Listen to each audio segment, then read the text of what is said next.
we're going to do Much Ado About Nothing, which is my favourite ever play. There you go. My favourite too, so no pressure. Don't let us down. So we're just going to talk very quickly tonight through the play for those who haven't done it or don't know it, what the parts are available and how we see it all coming together, and then we'll take it from there. Yeah. Do you want to? Do you want? Oh, it hasn't. Oh, slide, please. Slide, please.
In the interplay of those characters, and what really makes it are those asides. So somebody stood behind a hedge hearing three people talking about, you know, Benedick is there and Don Pedro and Claudio, whoever's chatting about the fact that, oh, she definitely loves, oh, and he's like, oh, okay, and then, yeah, exactly the same. She's behind or doing the washing, and then she overhears her aunt and hand her kind of maid talking about the same thing and thinks, oh, he does love me. But the interplay is really, really funny, and the whole thing is funny. Yeah.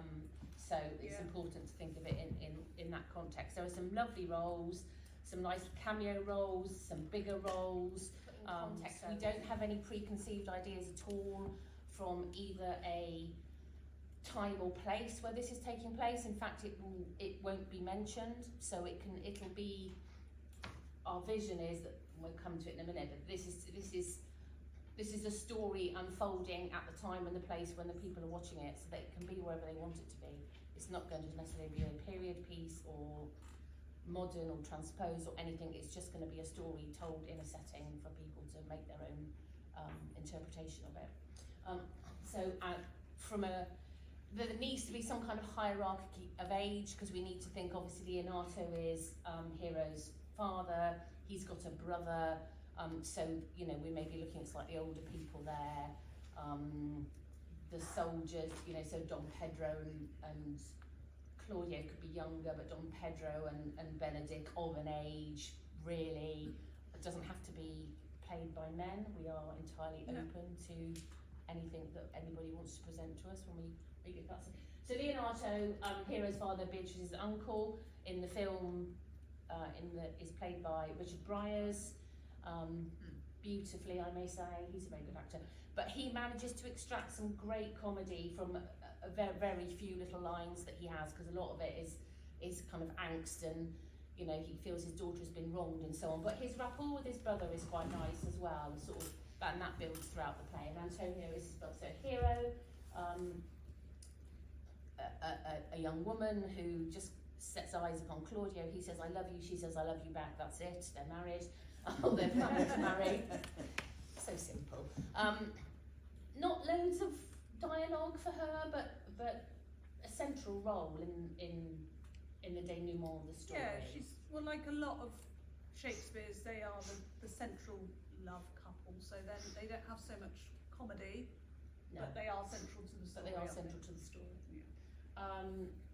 Beatrice, if you watch that film, she's played by Emma Thompson, kind of bolshy, you know, woman.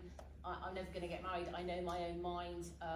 I'm a bit of a wit in the Shakespearean sense. I think I'm funny. I don't need a man, you know, that kind of a woman.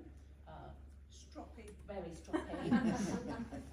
And the interplay She's between my her. favourite character. Yeah, she's my character, and I don't know why. her and Benedict is really important because he's exactly the opposite, confirmed bachelor. You know, I don't like women, I'm never going to marry. If ever I, you know, there's some funny lines in there, and you have to see that instant kind of rapport between them, but you sort of don't want to believe it, or you can't believe it because you know, he does protest too much, type of thing. It's really funny, really, really good. I like them together. Margaret is Hero's maid. She's the one discovered in a clinch with Baraccio. No lines, I don't think, for her. She does have some, Okay. not loads. It's not a huge part, and plays pretty much alongside Ursula. Yeah, I think. and we need, in an ideal world, they should look similar. Otherwise, the kind of, you know, the tomboy thing doesn't work. If you've got a tall, slim, blonde girl and a smaller, dark-haired girl, and they're supposed to be the same person. So can be done with wigs and stilts, but opposition is made. Antonio is Leonato's brother. Friar is actually quite a big role. Sometimes those sort of roles aren't, but they're quite sort of central around the marriage, but also as a kind of what's the word? A kind of a guide to Leonato. In fact, it's almost by his suggestion that he says, "Tell everybody she's dead, and here's my idea of how we will make that kind of, you know, make that plot work." And obviously, then he marries everybody at the end. So members of the Watchdog, Bree, Burgess, Sexton, you know, as Becky said, totally incompetent constables of the parish. Don Pedro Denzel Washington, I believe, in the film. Another reason to watch it. Going home to watch the film. I just know now. Yeah, me too. So the Prince of Aragon, he's the big cheese in this story. You know, all of the soldiers can't, all the women think he's wonderful, and he is the one who actually says to Claudio, "I will woo Hero on your behalf because he's too shy, but I'll give it to you." So he again has a big role to play, quite a presence throughout the play. So somebody, you know, with a good physical and vocal presence, quite for that. Claudio, the young man who falls in love with Hero very quickly. Benedict, the counterpart to Beatrice. Big part, lots of lines. Great scope for someone. Really, really good role for someone, that one. Baraccio, who gets in the clinch with Margaret. Again, some some substantial interplay in a lot of the plot there. Conrad is follower. Oh, I've got Don John. I'm so sorry, Don John. He's the evil one, and Conrad, who in the play, I think they portray that there may be some sexual undertone between them in the way that it's played. I don't read it as that, but just bear that in mind if that's how what's his name, Kenneth Branagh has done it. Again, you know, a few lines, but in the action a lot.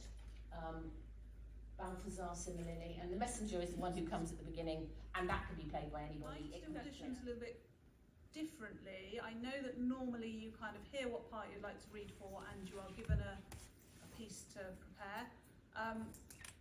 Anyone who did Blair's shows before, we want to kind of have the same approach. We just want everyone to get together next Monday, and we want to see people read different characters, different scenes. So if you've got a part that you desperately want to be considered for, please let us know, and we'll definitely hear you read for it. But also bear in mind that we want to put together the best people who are going to play opposite each other in each situation. So you haven't got anything to prepare, but just come with an open mind and come to sort of workshops and scenes so that we can then go away, decide what we think would be the best ensemble and how it would all go together, and we'll take it from there.